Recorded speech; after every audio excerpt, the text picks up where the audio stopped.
Oke, assalamualaikum warahmatullahi wabarakatuh. Sebelumnya perkenalkan nama saya Naufal Rait Rabani dengan NRP terakhir 069 dari kelas Meteorologi A. Oke, baik, ini KTM saya. Oke, di sini saya akan menjelaskan apa sih, bagaimana definisi dari kekerasan mineral dan apa itu skala Mohs. Jadi, eh, kekerasan mineral itu bukan langsung kita artikan sebagai seberapa keras atau seberapa kuat mineral tersebut.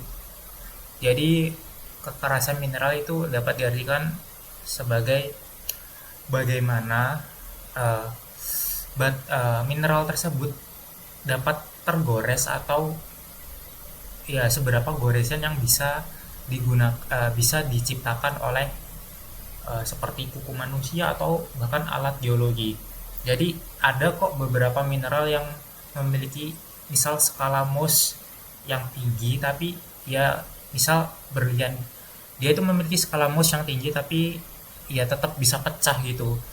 Jadi bukan kita langsung artikan kalau berlian yang memiliki skala tinggi itu tidak dapat pecah, itu kurang tepat. Jadi bisa pecah, cuma bagaimana tingkat uh, goresan dari mineral tersebut dapat tercipta.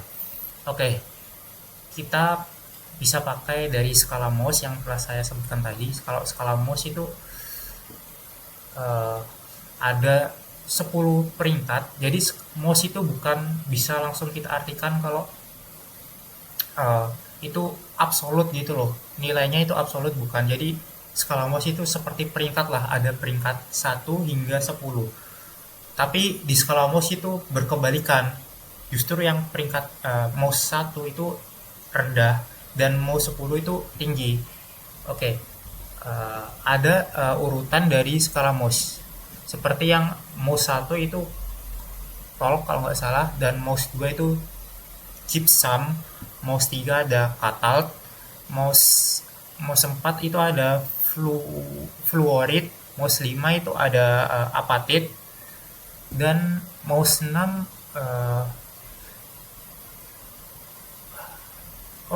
ortoklas, Mohs 7 itu ada kuarsa, Mohs 8 ada topaz, Mohs 9 itu ada korunium, kalau nggak salah, dan Mohs 10 itu ada berlian atau diamond. Oke, selanjutnya adalah bagaimana kita bisa mengujikan seberapa keras mineral tersebut dapat, misalnya berapa skala Mohs dari mineral tersebut. Salah satu pengujiannya adalah misal nih, ini adalah mineral dan kita coba ujikan dengan misalkan dengan kuku jari kita gores.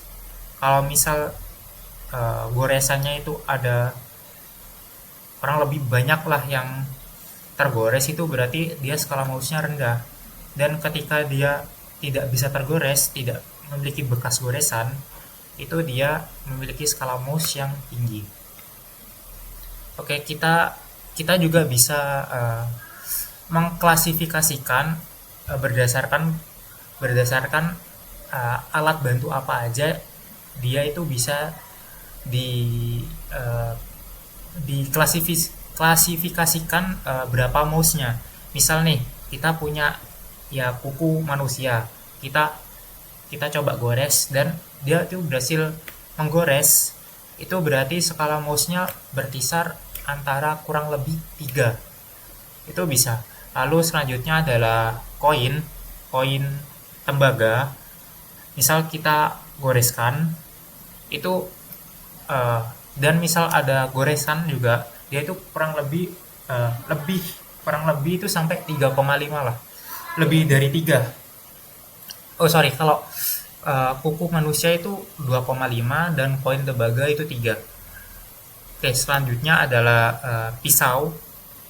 Kita bisa gores coba dengan pisau, itu kurang lebih dapat diklasifikasikan Mohsnya itu kurang lebih 6. 5,5 sampai 6 lah.